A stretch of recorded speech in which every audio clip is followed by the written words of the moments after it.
This is a tech video for the Nihui U807, and we've had to replace a couple of motors on it, both the rear motors, probably because these batteries, the stock battery 650 milliamp, 4 500 milliamps, 3 700 milliamps, 1 1200 milliamps, have been flown through this quadcopter.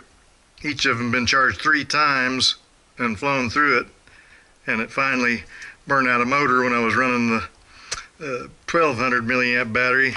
So I do not recommend using much bigger batteries like this. I don't think that the motors are meant to run that long. It runs for 14 minutes with this battery, and it runs for like 8 or 9, maybe 10 minutes with the stock battery, and about the same with the 700 milliamps.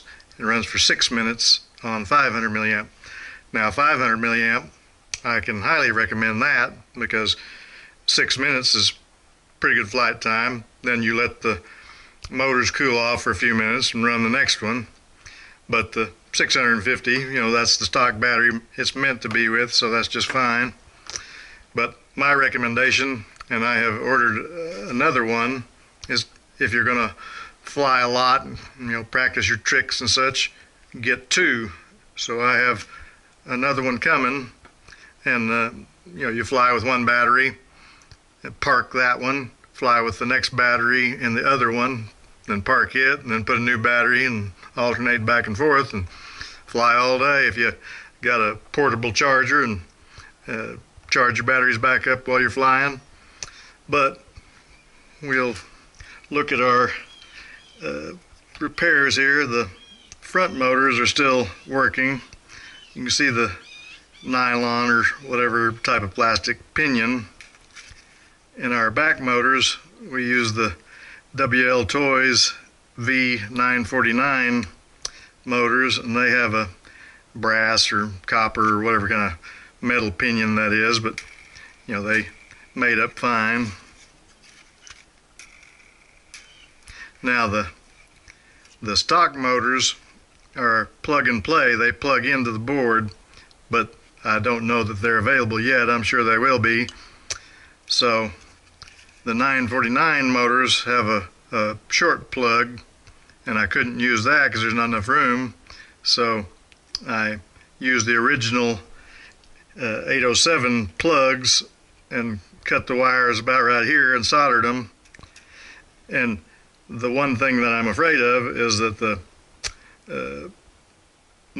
first motor I used might have been the opposite direction motor, and I hooked the wires up where it would spin the way I wanted it to drive the propeller, but it might not have been the right rotation. It might have been a counterclockwise when I needed a clockwise.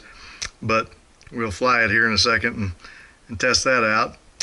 But I have the V949, which I'm going to identify a clockwise motor and make sure that I've got clockwise and counterclockwise where they're supposed to be. We'll stick the stock battery in and see how it flies with these 949 motors. I'm not going to fly it around hard because I'm worried about that possibly wrong rotation motor.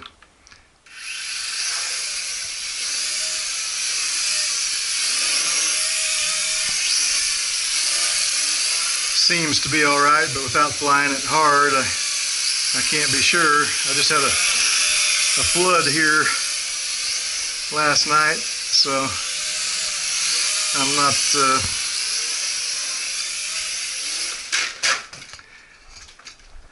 not thinking straight. Yep. Come here.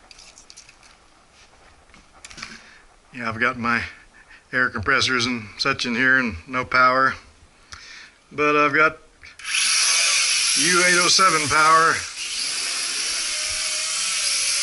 It seemed to be drifting backwards just then. The first motor I replaced was this left rear one right there, and it may be weak because its brushes are going the wrong way. They were burnt in going the opposite direction, so they're not going to work right. And I think that reduces the power of all your motors when your sensors and accelerometers are compensating and such, so they lower the power on the other motors to make up for the weak one. That's the theory now. I haven't tested it outside, but it seems to be working just fine inside.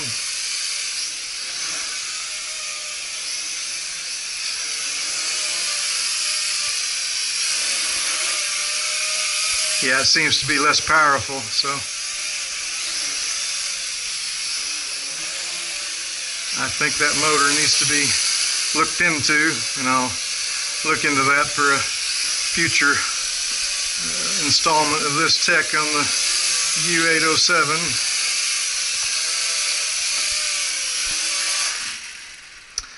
Okay, thanks for watching. We'll continue with this tech series on this quadcopter because it is an absolute winner. Now I've got a set of V636 motors, WL Toys V636 coming that are plug and play, and so I will try those on this quadcopter, and if that be the case, that they plug right in, fit right in, then I'll order several more because I like to fly the crap out of it. And I've got a few more batteries coming in the 650 size because I'm going to save this 1200 milliamp for a big quadcopter. So we'll see you in the next video. Thanks for watching.